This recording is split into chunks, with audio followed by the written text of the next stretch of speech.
Et bonjour à tous, bienvenue sur cette vidéo de présentation et de retour d'expérience sur ces Salomon XA Pro 3D version 9. Attention parce qu'il y a une V9 à ce qui paraît, il y a des versions. Retour d'expérience 6000 km plus tard et plus de 2 ans d'utilisation. Alors pourquoi 6000 km plus tard? Parce que je marche environ 10 à 15 bornes par jour, donc ça fait à peu près sur 2 ans environ 6000 bornes, même plus d'ailleurs, on pourrait même dire 7000. Elles ont aussi subi un voyage Vietnam, Laos et Cambodge, un mois de chaque, donc elles ont été testées sous milieu tropical à plus de 45 degrés avec plus de 80% d'humidité, donc je pense que ça fait un bon retour. Savoir quels sont les points d'usure, est-ce qu'elles sont confortables au fil du temps, etc. C'est pour ça que je fais cette vidéo.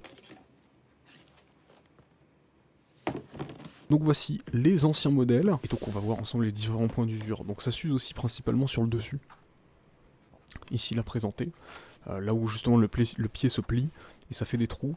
L'arrière qui s'est évidemment complètement arraché avec le temps, et surtout la semelle. Voilà, c'est pour ça que je les ai changés. La semelle c'est une catastrophe, c'est littéralement, je les ai littéralement dégommés. Je marchais sur le plastique. Hein. Voilà. Donc une grosse craquelure ici au niveau de là où le pied se plie.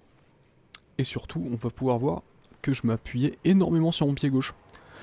Voilà, donc c'était nécessaire que je les change, puisque ça c'est un coup à se niquer le dos en fait, hein, tout simplement. Donc c'est pour ça que je les ai changés, là ça commence à être critique, là, c'est bon, ça ressemble à des pompes de je sais pas quoi, là, de SDF, là, c'était...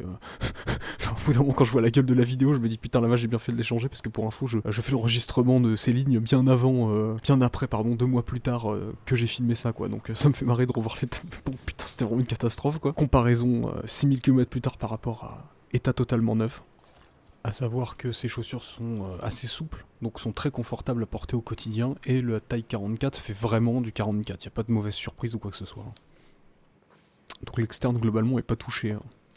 L'externe, à part la semelle évidemment, est très très bonne qualité, mais on voit surtout que c'est ça. C'est là où le pied vient se plier, ça vient arracher sur le dessus, donc du coup ça fait que ça prend l'eau. Donc point à surveiller, à savoir que ce ne sont pas les versions Gore-Tex, il existe des versions Gore-Tex qui sont complètement waterproof, et qui évacue l'humidité, c'est ça le Gore-Tex, hein. L'humidité ne rentre pas, par contre celle-ci sort, c'est ça le principe, et pour cause, même les versions non Gore-Tex, quand j'étais au Vietnam, au Laos et au Cambodge, sous 45 degrés, j'avais le pied chaud quand je le sortais, par contre j'avais pas le pied humide ni mouillé, il était chaud certes, mais pas mouillé, donc je ne pelais pas. Pour ce qui est de l'arrière aussi, malgré le fait que ce soit complètement déchiqueté comme vous pouvez le constater, ça ne m'a pas fait d'ampoule, mine de rien, et elles ont toujours été extrêmement confortables ces chaussures. Malgré le fait que mon talon se repose sur du plastique, quoi. Pour le système d'autolassage, il est extrêmement solide, il s'est jamais défait.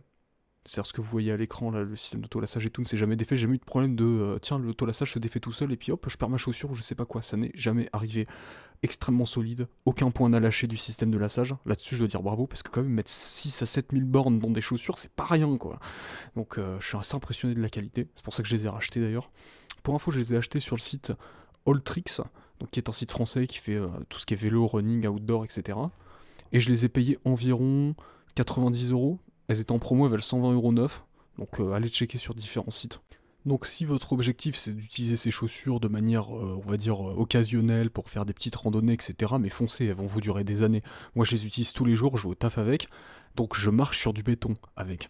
Et comme vous le savez, marcher sur du béton avec des chaussures de randonnée, c'est comme ça que vous les éclatez. Donc elles ont tenu 2 ans à marcher sur du béton, à les éclater, à les utiliser dans un domaine qui ne sont pas censés être utilisés. Donc autant vous dire que pour une utilisation occasionnelle, mais elles vont vous durer toute une vie, quoi. Voilà pourquoi je vous les recommande. Très très bonne chaussure. La semelle qui tient, qui grippe toujours malgré le fait qu'elle soit complètement lisse, le confort qui était toujours là malgré le fait que l'intérieur soit complètement arraché, le système d'autolassage qui tient toujours très bien, enfin c'est des chaussures qui remplissent très très bien leur rôle. C'est pour ça que j'ai fait cette vidéo, je me suis dit tiens je vais partager mon expérience parce que quand même c'est pas commun et quand je vois la gueule de mes chaussures je me suis dit tiens c'est drôle on va faire un avant-après. En espérant que cette vidéo vous aura plu. Est-ce qu'on fait le youtubeur? Allons, on fait le youtubeur, un like, un abonnement, un commentaire. Vous aussi, si vous avez d'autres chaussures, d'autres marques, ou même si vous avez ses propres chaussures, n'hésitez pas à dire en commentaire votre expérience, et c'est cool.